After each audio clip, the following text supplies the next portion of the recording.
Welcome to Panelism, the podcast where we talk about the comics and graphic novels worth having on your shelf, and sometimes more. I am Taylor Trask. I'm Todd.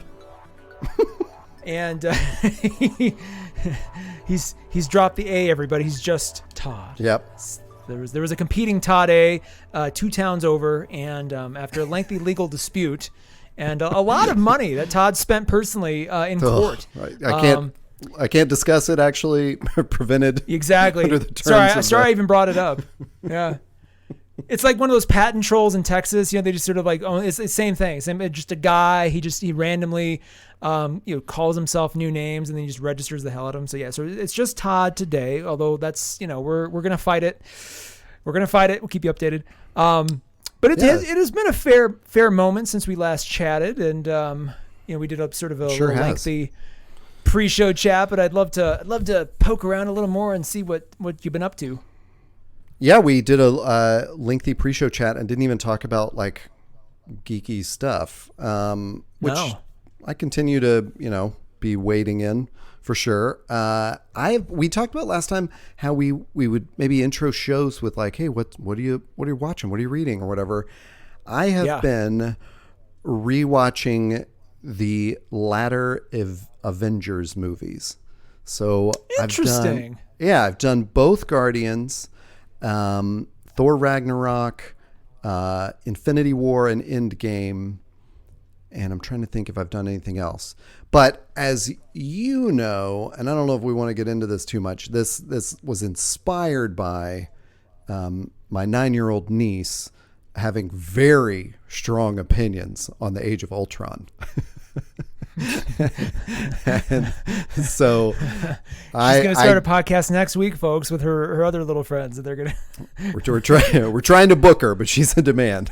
But it's been, she. So it kind of made me think like, oh, I need to rewatch this stuff, and wow, is it different once the Russos take over? I mean, it's. I have also watched many videos trying to explain the time travel of Endgame. And so far, none of them has suggested, why don't you just go back to the beginning of Infinity War and kill Vision? Yeah. Which is the thing that has puzzled me these 5 years or whatever. Like, This is so interesting because I recently rewatched the Infinity Saga, or sorry, I just the last two, the War and Endgame, and for the first time, and I've probably seen them now a dozen times each. For the first time, I finally get the time travel logic that they were adhering to in Endgame, because when they explained it, when they're like Back to the Future's bullshit, I'm like, but it isn't. And then and then I think either Ruffalo or Ant-Man was like explaining, or somebody was explaining like your future, but it was all relative to the person. Yeah. And so that was the thing I was missing, because I'm like, oh, you mean the person's future is, but then everybody else is still in the past. So I still think it's flawed, but I finally get what they were trying to say. Right. I was like, okay. I feel like I do too. I don't know if we want to get into it here, but I think that thing that Hulk says about your future becomes the past, I think you're onto something. I think that's, I bet you and I agree on this. I really hope Loki clarifies a lot of this, because there's going to be a lot of time travel and a lot of sort of alternate timelines. And my hope is that like that sort of contextualizes what Hulk was saying, was like, okay, so in this one, like relative to this person, their past is now their future, blah, blah, blah, blah. That's my hope. Because they they're really, Marvel is good at a lot of things, but they're really good at sort of just putting things in movies, whether they're meant for some later date or not, and having other people sort of pick up those balls and go, well, let's run with this. Let's take this a couple miles down the road.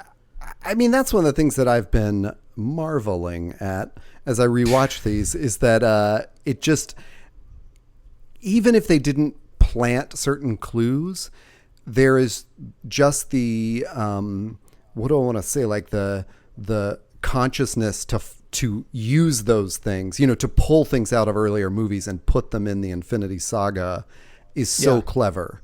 Like, even if it wasn't done on purpose, just to follow up on it and make it seem like it had a purpose. Like, I'm totally satisfied by those movies. I mean, I think the time travel is frustrating, and I do not understand the unwillingness to sacrifice an artificial intelligence whose when he creation... was himself willing, he was willing to be sacrificed. He was the first one to suggest it. He's like, we got to kill me.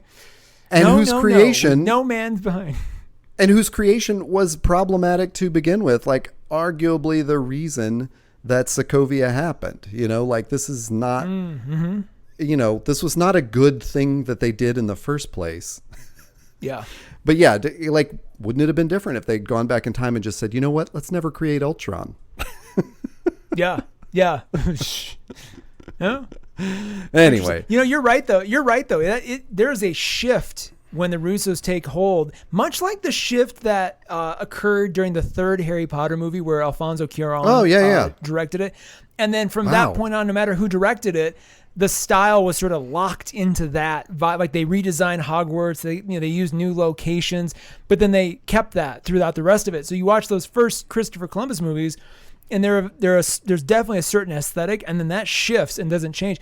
You know, it's funny you say this because I was rewatching 2 days ago over the weekend. I was rewatching Iron Man 1 and 2, and right. And you know, both of those were Jon Favreau. Both of those were 2008 and 2010. And so that, and then you even and not too long ago, I watched that first Kenneth Branagh Thor movie, and there's definitely a different feel of that, you know, pre-Avengers MCU, that first slate of movies, even the first Avengers movie itself. It all kind of feels like it's of one thing. Stylistically, and then you know, there's the Russo thing, which I love too, but it feels like everything has kind of followed that lead since. Even the movies that are a little bit more off the beaten path. Maybe even Black Panther kind of has that feel. I can't explain it, I can't describe it, but there's definitely a different feel. Although here's what's interesting: that first Iron Man movie has so much baked into it, and then people throw shade at Iron Man 2, and I'll say just as much about Iron Man 2, maybe even more. Iron Man 2, so much of those two movies are improvised. I don't think people realize, like, so much of those are improvised. In fact, I think even the first Iron Man, they had an outline like a Christopher Guest movie, but then they didn't have a lot of dialogue, and so a lot of that was just on the spot. Yikes. So it feels like by Iron Man 2, that cast and that sort of way of working really congealed. And so even though I don't know why people don't like it as much, but there's so many moments in both movies that we just completely take for granted now, that we're at that time like, wow, this is the first time anybody's ever done this or has injected like this level of levity, but still treating it seriously. Like, it wasn't camp.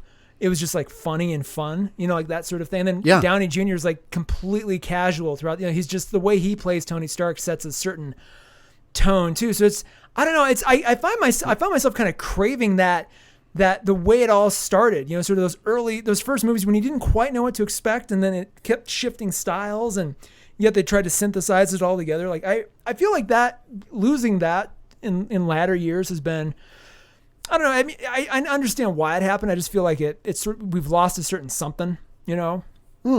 That's just me. Well, I don't know. It's hard to say. I appreciate it all, but I definitely I don't know. I think the Russos have a problem with like plot stuff. Like, Civil War drives me crazy because I don't understand why that's a classic place for the like meme of, well, that escalated quickly. You know, I think perfectly applies to that. You know, that movie. Interestingly, did Marcus and McQuarrie, the guys who wrote Endgame and Civil War, did they direct? I think they wrote Winter Soldier as well. Winter Soldier.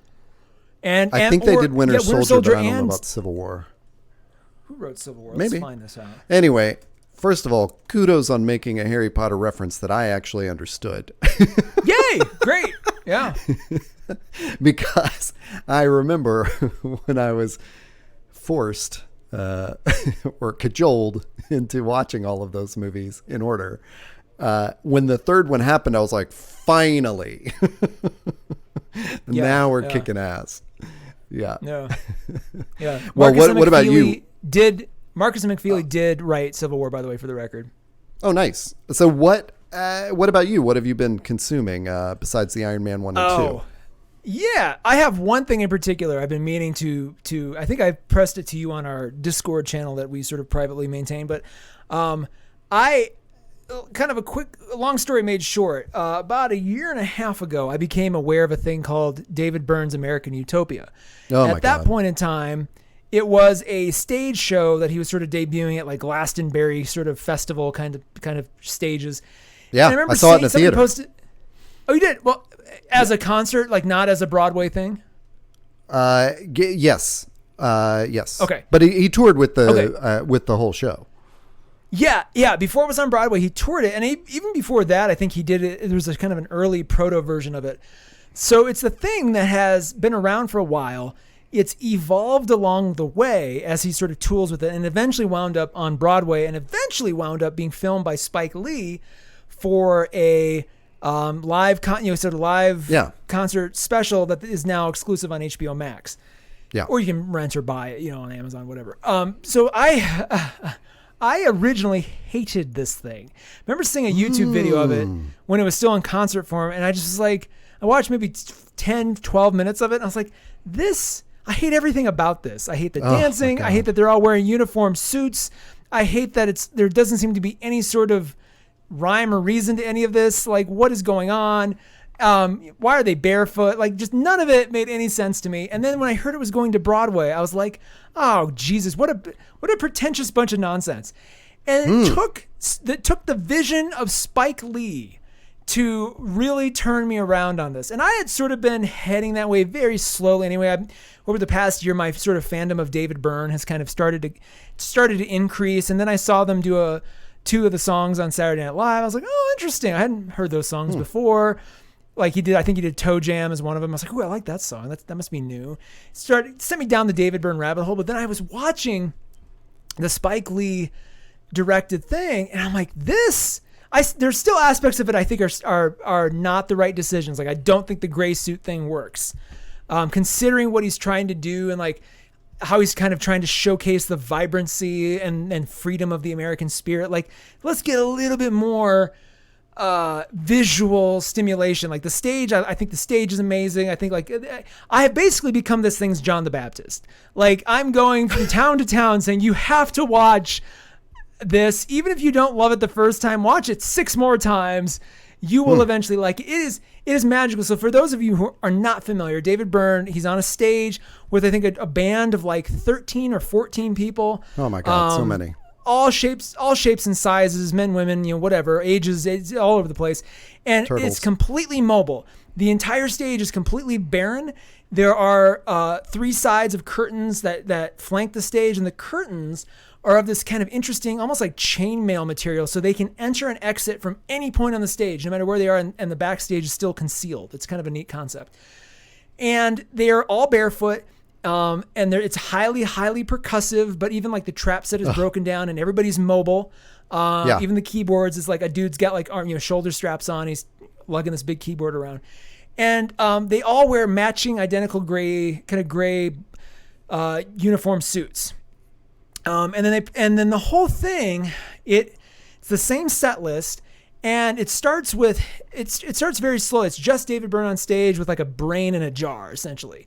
And then it builds, and slowly more people come in, and as they kind of elevate the energy of the songs, and by the time they get to about 4 or 5 songs in, like the entire band is on stage.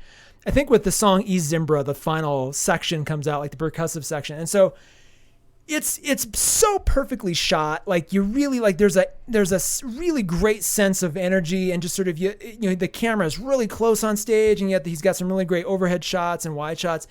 The sound mixing, I have to give ultimate credit to, because even on the Spotify album, it's great. But on that TV show, like this, the sound is perfect. Like, it is perfectly captured to the point where you're constantly asking yourself, how can a mobile band be creating a sound this vibrant and like precise and so interesting? And so it takes you through a good chunk of the David Byrne solo catalog with a few Talking Head songs sprinkled in.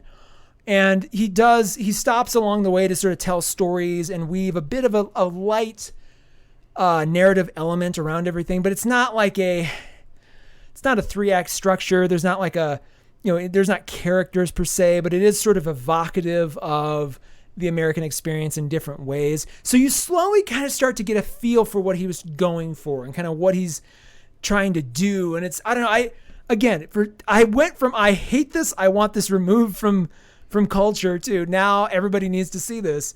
I still have things I think it could improve. It's not perfect. It's not, it's not like the most perfect thing ever built, but I'm like, for what it is, and for it's David Byrne's point of view at a particular time, and I understand all the decisions.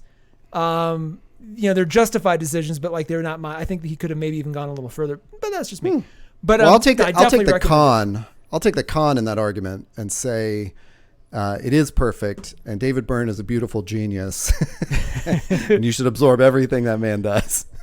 But interestingly, so I went in totally cold. Just didn't know what I was going to see, just that I was going to see David Byrne in a large theater where I'd seen other music.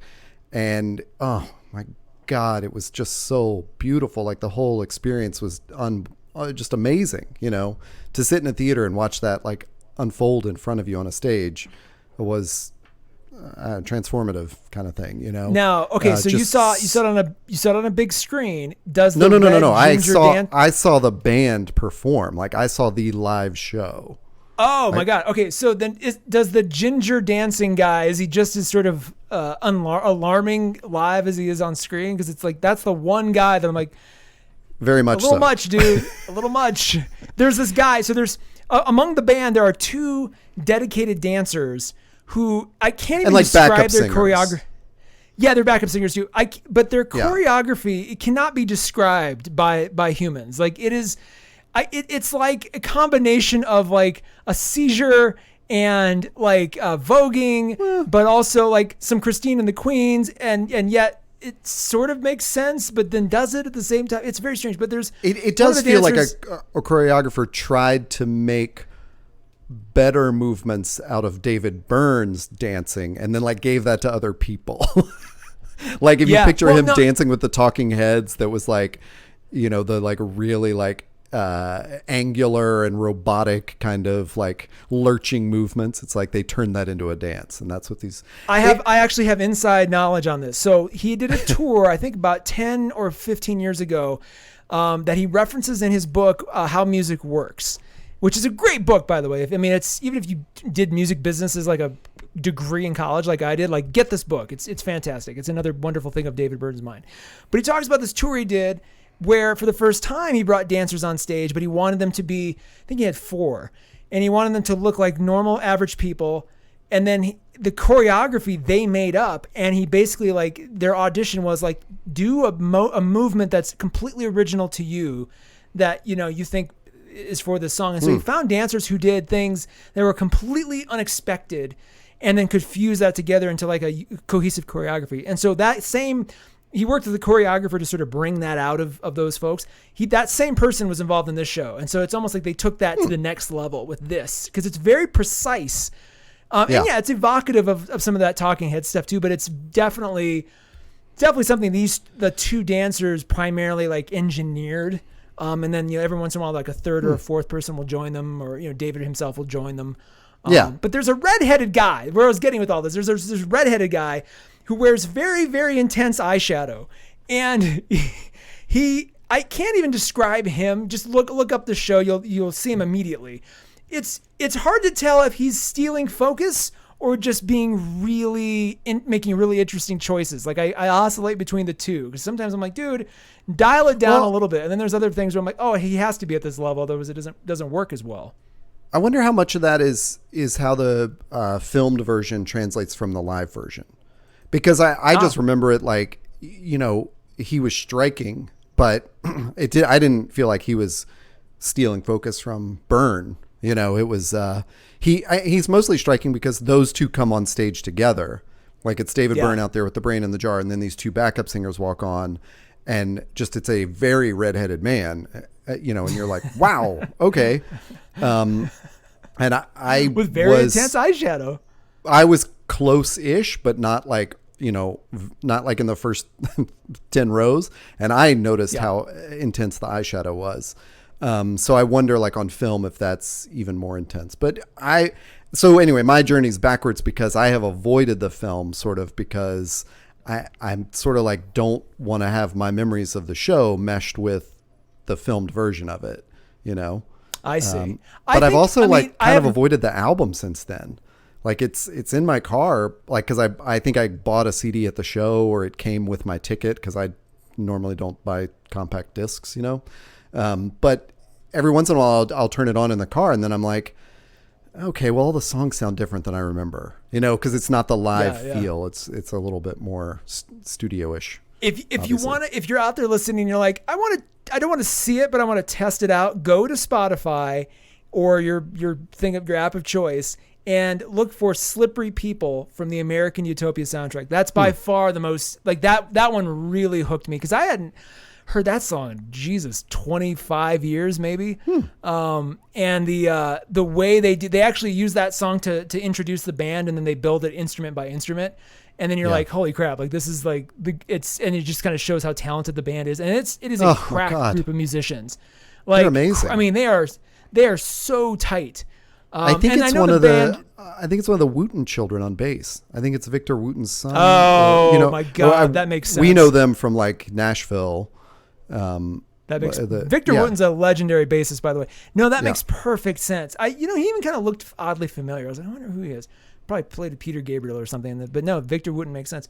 So anyway, we could do a whole podcast on David Byrne. By the way, if you really want to go down the David Byrne rabbit hole, as I have, I highly recommend either discovering or revisiting the early 90s album Uh-Oh, U-H-O-H. It's got a picture of heaven with some angels surrounding a throne on which is sitting what is essentially Snoopy the dog in like a really shitty cartoon. It is like Brazilian rhythmic, weird sort of, what you'd expect from David Byrne, but like the rhythmic nature of it and just sort of the inventiveness of it is really addicting. So I had never heard it before. So I'm like, man, this is, I need to, so I've gone down a deep David Byrne rabbit hole this year. I don't know that one. So I've added it to my library now, but yeah. We could do a full David Byrne podcast because I'm talking to you in front of my Talking Heads poster and I revere them as like the greatest American band. But I'm not like intimately, well, I'm just not like intimately familiar with them. I just, every time I hear them, it's like heartbreaking and beautiful and joyful. And like, it's like such an emotional experience for me that I have to just sort of like dip my toes in from time to time. So anyway, that's interesting. We were going to have to do a different podcast on this because like if I had known this about you like 6 or 7 months ago, I could have really geeked out. I know. That's what I was starting to really get into the rabbit hole. Anyway, today, welcome to Panelism, where we talk about David Byrne. David Byrne cast, the Byrne cast. I don't know how you'd even do a David Byrne podcast. I mean, besides it just being him talking.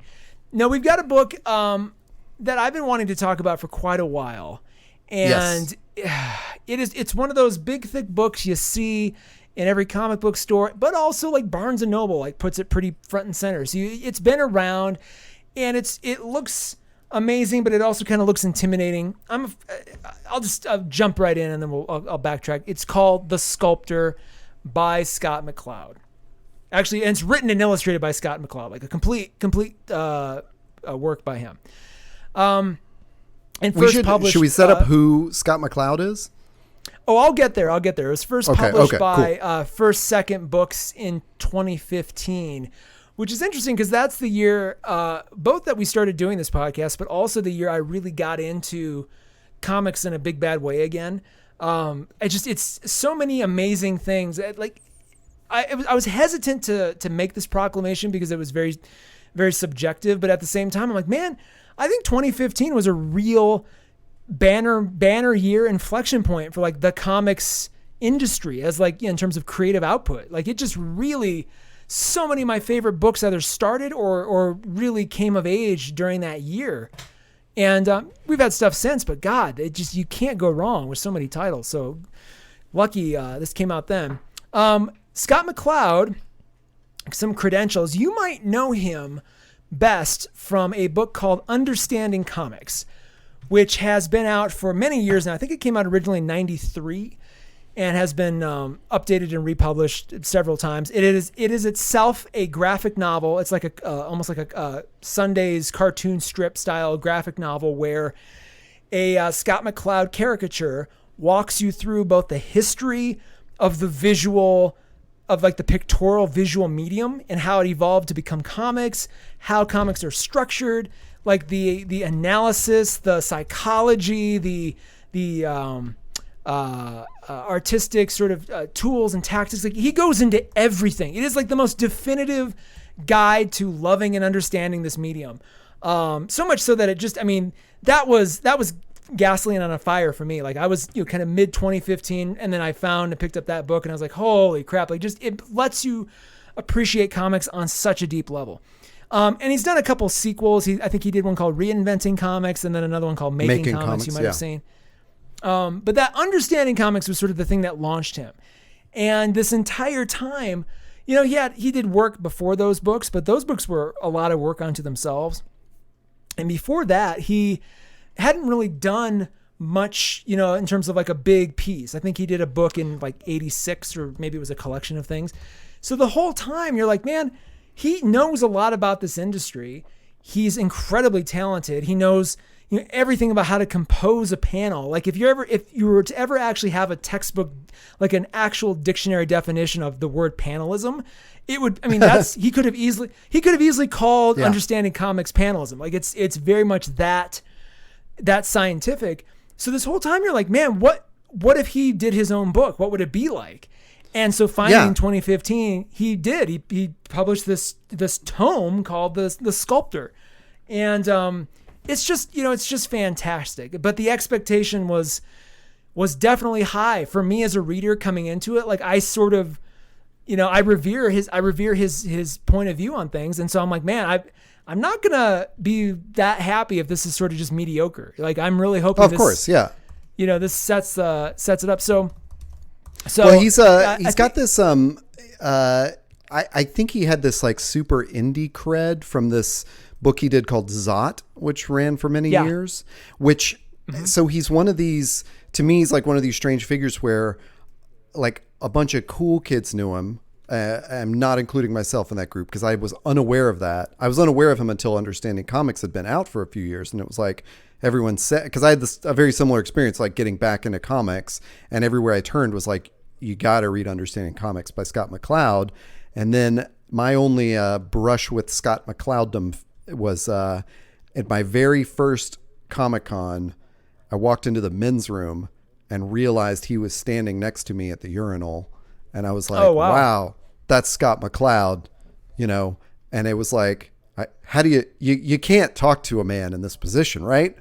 And then the guy on the other side, I can make so many crass jokes. Scott McCloud. Oh my God, it's so great to meet you. And I'm standing there going, dude, it's not appropriate. So. Interesting. There's so many jokes I want to make that I won't, just, because you could probably imagine. But anyway, that's sorry to grind that to a halt, but yeah, he's fascinating because he had that reputation, and then sort of like became another different thing, much when David Byrne went solo. Anyway, exactly. I should mention too, by the way, that this copy is one you had given me as a gift a couple years ago too, and so I had poked at it, but it's one of those where I really wanted to, have the attention span, the proper attention span, and like finish it in like 3 days, so that I could really kind of consume it the right way, and not stretch it out over like 2 months or something.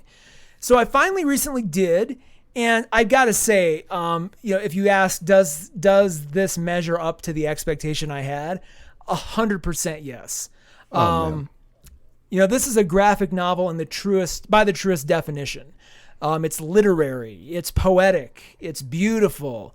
It's, it focuses very deeply on just a small set of characters and really tries to through the medium, really, really express certain themes in a new, evocative way.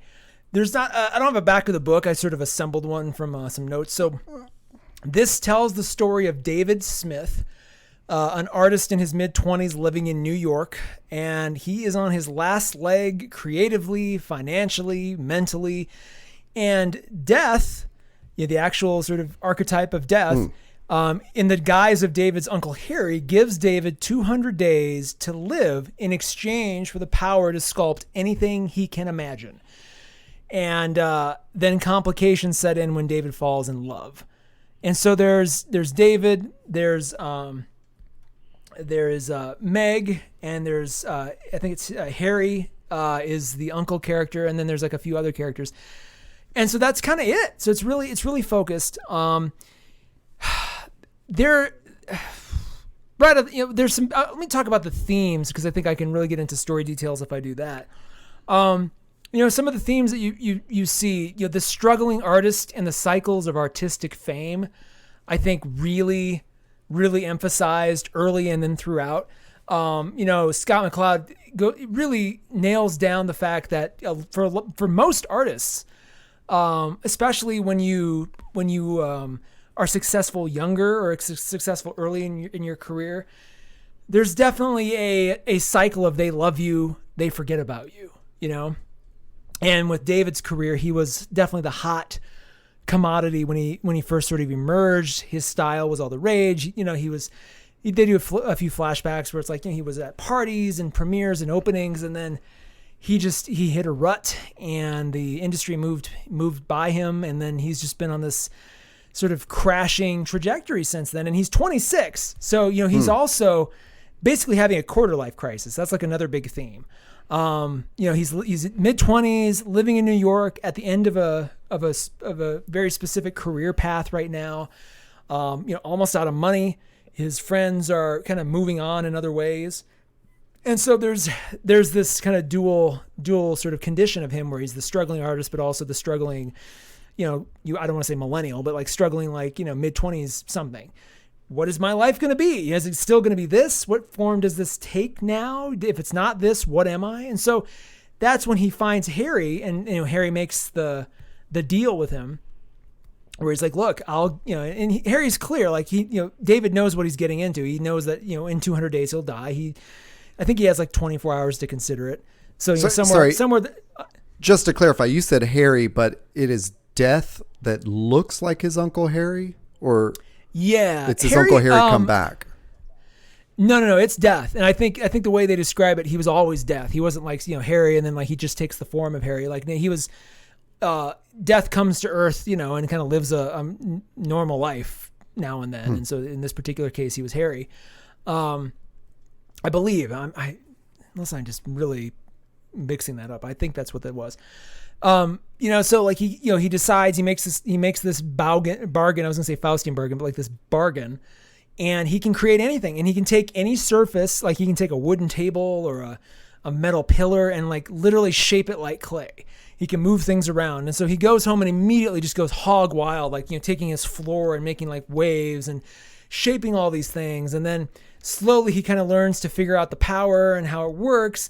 And he does a show where he just, I think, it's like a no limits, just all the gutsy, risky choices he wanted to make. He makes all these things, and the show goes not according to plan. And so it's about that for a little while, but then you realize he runs into this woman named Meg, who's a performance artist. It's actually an interesting little meet cute that happens.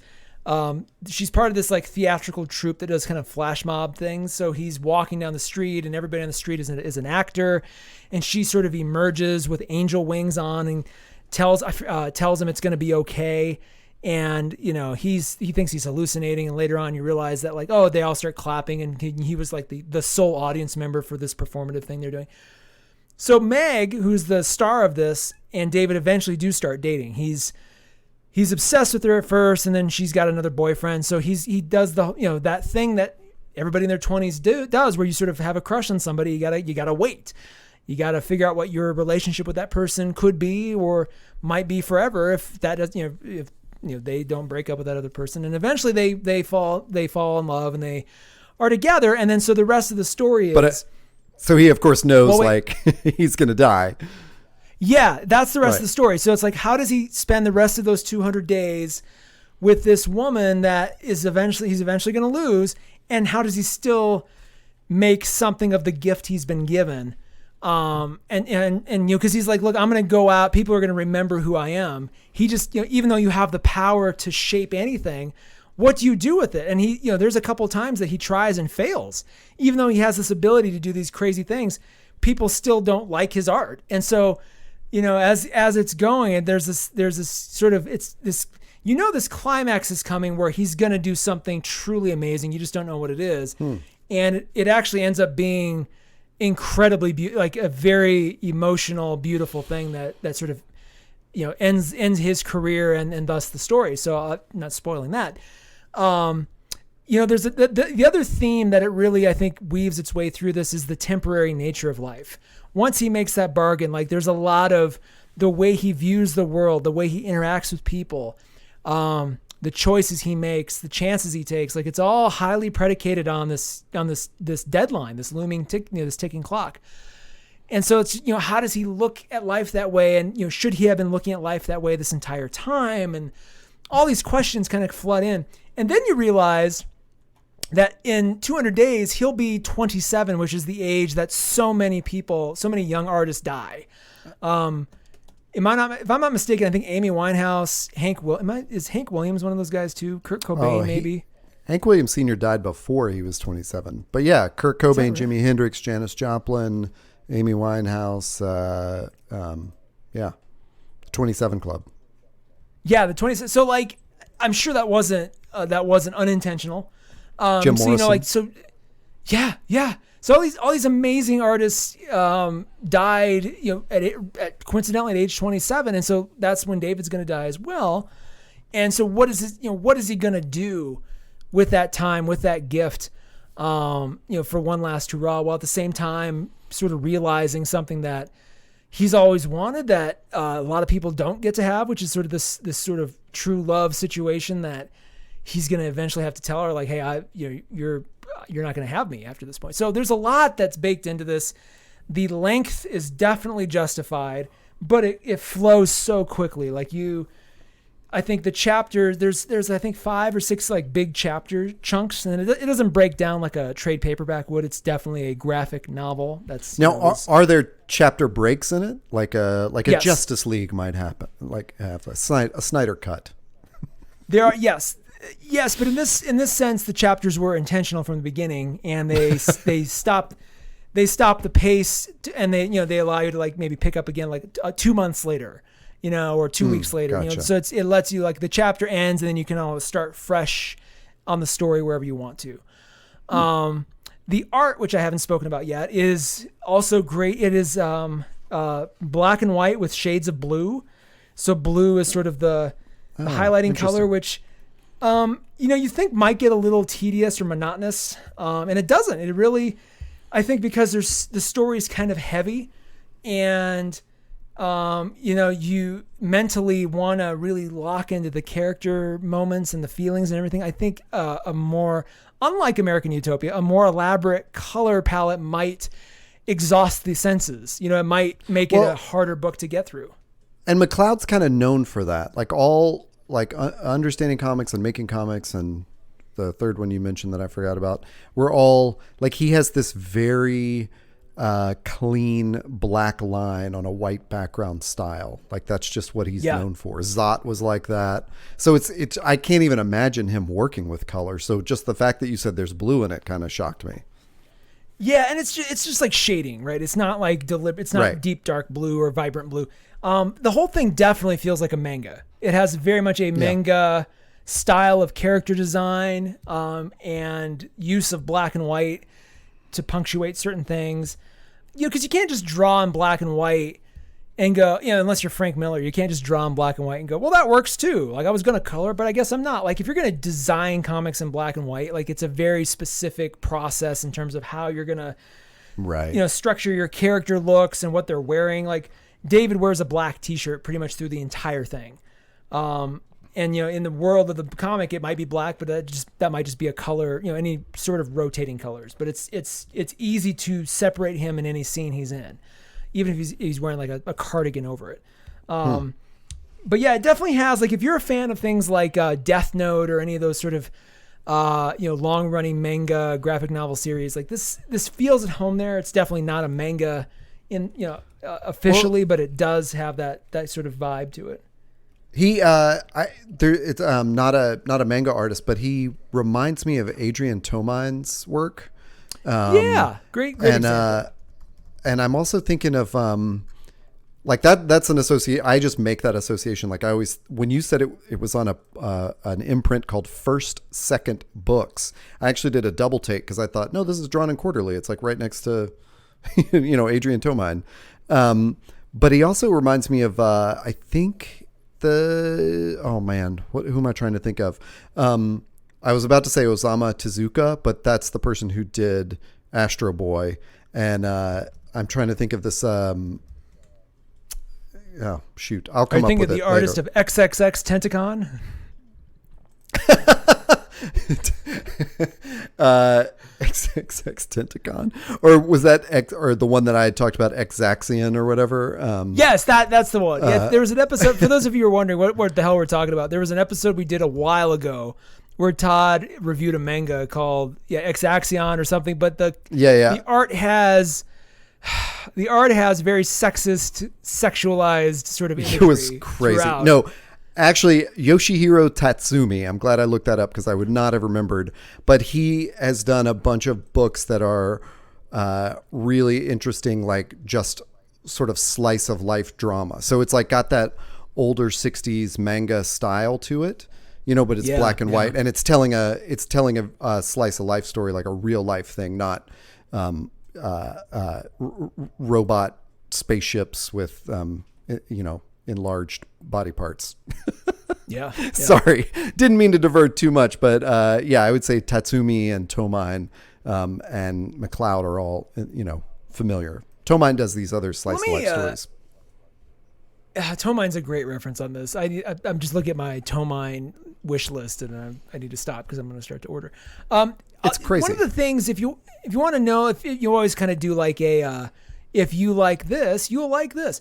If you like good graphic novels, I hate to be that broad. I mean, Jesus, have this, when we talk about books worth having on your shelf, there should be a carved out place on every shelf for this book, no matter who you are. If you've read Understanding Comics and you liked it, then you're ready for this. Like, don't hesitate, jump on in. But I'll also say, if you're not a big comics person or graphic novel person, you're maybe just to stumble onto this. If you've seen, this is going to sound weird, but if you've seen the Keanu Reeves, Charlize Theron movie, Sweet November, I thought you were going to say 47 Ronin. Oh, Jesus. Is she in that too? No. But it's one of my favorite Keanu Reeves movies. No, Sweet November. I mean, it also starring cameoing Frank Langella, which Jesus. But like, it's a movie. It's one of those like kind of rom-com kind of Keanu Reeves movies, but it has a very sweet sort of sentiment to it, and also based on a ticking clock for one of the characters, and a lot of the same themes, oddly enough. So if you ever liked that or thought, hey, this could be better under the right hands, like, then this book is for you. It's kind of like almost like a spiritual successor to that kind of a story. So, while still, viciously being its own thing, like, you're not going to read a book like this. But yet it still will feel familiar. It's like, I've read stories like this, but this is just a really great execution of these concepts. Well, so let me ask you this. Would it have worked as well if the character were older? And you can answer that briefly, and then I'll ask you a follow-up. Because 26 is young. So I'm wondering how old are you? When you say older, what do you mean? How old are we talking? Well, I'll tell you, so when you mentioned mid-20s, and then you talked about how he was initially popular and his career had kind of faded, I think like you're 26, like you don't have a career yet, you just started. So I was thinking like, oh, well, I wonder if this is the author reflecting on himself and somehow he placed it at an earlier age in his life or something. And then I thought, well, when you said the thing about Club 27, I was like, oh, maybe that was the impetus. Like, is that really important that like, you know, or is that just sort of a detail of the plot? Like, oh, I'm going to die at 27, just like all these other artists. Does the story work if he's older? 50. No. Yeah. No. It does not. It does not. Okay. Gotcha. Because you need the choice he has to, you know, when he decides whether or not he's going to take this deal. If you do a story about you know, somebody in their mid 40s, you know, 50s, obviously anybody older, the choice is easier to make. Like, look, I've lived this long. Yeah, I'll live 200 more days and go out on top. When you're in your mid 20s, it's like you have so much more life ahead of you than behind you. Good point. It's a lot harder to make that choice, right? It's a lot harder to go, shoot, I either go out in a blaze of glory now, but I'm not going to have more life. Like, I'm not going to, and especially if he hasn't met Meg yet. So it's like, you know, I don't have a wife or kids or any of the things that, you know, I haven't experienced, you know, a lot of what I would if I didn't take this deal. But I may never be remembered for anything. Like, I may never be. So it's that choice, which comes very early on in the story. Like, it only works if he's around that age where it's like, okay, he's mature enough to make the choice. Like, you don't want to do it to like a 16 or 17-year-old. It's like, look, you don't know. But a mid 20 something is like, okay, you can rent a car, you can make this choice. Here you go. Here's where it is. So it's like to have that. You can rent a car. You can make this choice. You can make a deal with death. It all goes together. Same age. 25, you're good. But he's and then I think there is sort of the temptation to go, much like his contemporaries, he died when he was 27. And it's just that sort of that burst of genius before the flame goes out, I think is sort of the appeal of that age. Interesting. No, this is all. So I have not read it. I'm not asking you these things, imagining that I've not read it. It was recommended to me by a friend who's an architect, and I can't remember the circumstances under which I got it for you. I don't think I got it at Comic-Con. I think I just had to do an Amazon order.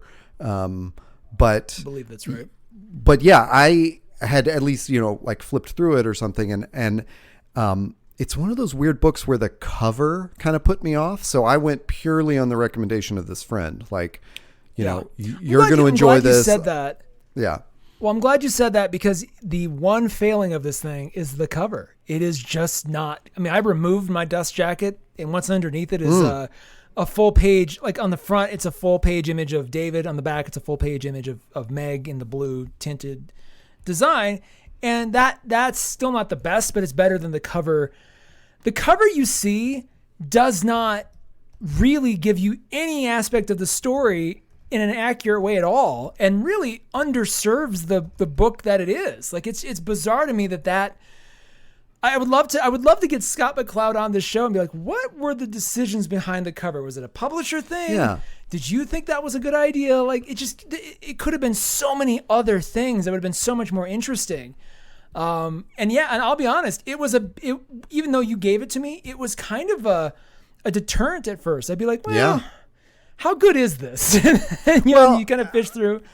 Yeah, right. That's interesting. You know, I think I had a similar reaction with Zot too, which is funny because it's not like the covers for understanding comics and making comics are super alluring or whatever. They tell you exactly what's inside, but somehow they worked better for me than Zot and Sculptor. So well, those are more academic. Those are more like academic books. So those maybe I was less important. Forgiving. Well, it's a little less important for those, because I mean, they sell those in college bookstores too. Right. So it's like those, they can be interesting and engaging, but they don't have to be. For a graphic novel cover design is very important. We haven't really talked about this. Yeah. Maybe we'll do it on a future episode. But like, I compare it to a book I reviewed recently, The World of Adina, which the cover alone, if I knew nothing about Moebius, which I'm a big fan coming into it, but if I knew nothing about Moebius, I'd see that cover and go, what is this? This is it. What is happening here? I need to have this. Several other covers I could point to as well, but like, that's the one weakness to this whole thing. Like, it almost feels like it's a publisher weakness. Like this, that was maybe. That's exactly what I was going to say. It almost feels like the publisher decided on the cover that might look the most comic booky or something. But I'll throw a cover at you that I think is in the same style that would have worked, which is Blankets. Yes. By Craig Thompson. Yes. Great comparison. Yeah. And similar artistic style too. Like that's, in terms of books that this looks like, also, Blankets is up there too. Yeah. Well, that's, I talking about that art is I really wonder now, what a person who's new to Scott McCloud's work would think if they saw that cover and then if they saw the inside, because there's a disconnect there somehow. I would like to, though, publicly tell First Second Books it's not you, because I'm looking at some of their other stuff. It's very well packaged. So I don't know. Maybe this was Scott McCloud himself, or Cloud himself. Like, this is what I think the cover should be. It's strange because it does not. It makes you think of a whole different story that this is not. Right. It makes you think that like he's either haunted by some like ghost girl, or his powers that he's able to turn bricks into or maybe he creates a kind of a fake brick girlfriend, or he sculpts or like he sculpts his own woman like mannequin style and brings her to life, and it's like that's what the cover suggests, and that's classic. Not what this is. Well, and I'll tell you, Kim Cattrall is not going to emerge from a wall. Sorry. Not having read it and thinking about like seeing the cover without reading, the summary of it. I truly thought that the entire thing was going to be sort of like, not, I guess maybe allegorical or something, where it was really going to be more about like the sculptor's interior life as a sculptor. I thought, oh, this is just like the cover is like an allegory. Like he doesn't actually get any power to bring things alive, or to shape, objects as he wishes. I thought it was going to be like a real life story about a sculptor, and we were just seeing like. So it's funny that I sort of reversed it, where in that case the cover was actually telling me like, no, he's got powers. And I should clarify, he doesn't bring anything to life, but he can shape anything out of anything else. Yeah. It is, it does function, as you were talking, it does kind of function, not Black Mirror, but like that, like Electric Dreams on Amazon, which is based on a bunch of Philip K. Dick books. Like it has that kind of almost like melancholy, where it's just like, kind of like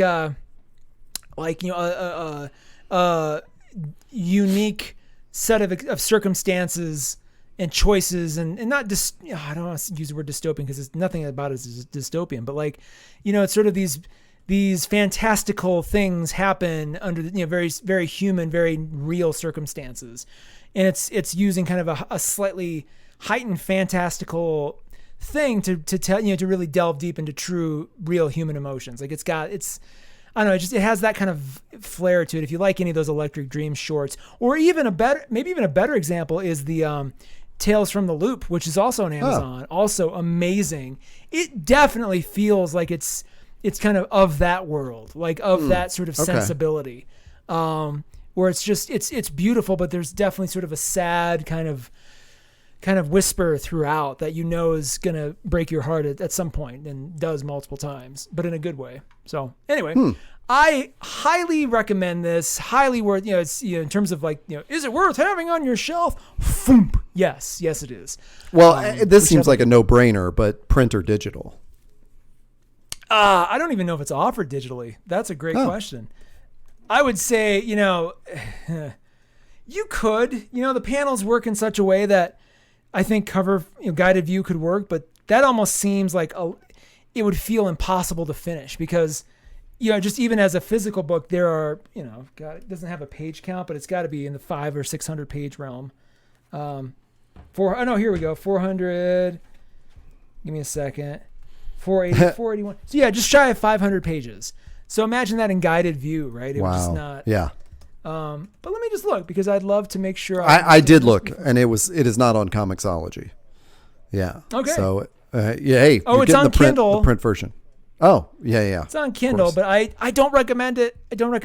And for a book of this caliber, print should be mandatory. And then just remove the dust jacket, and you'll have it on your shelf in the way that God intended. So you're saying the cover without the dust jacket much better?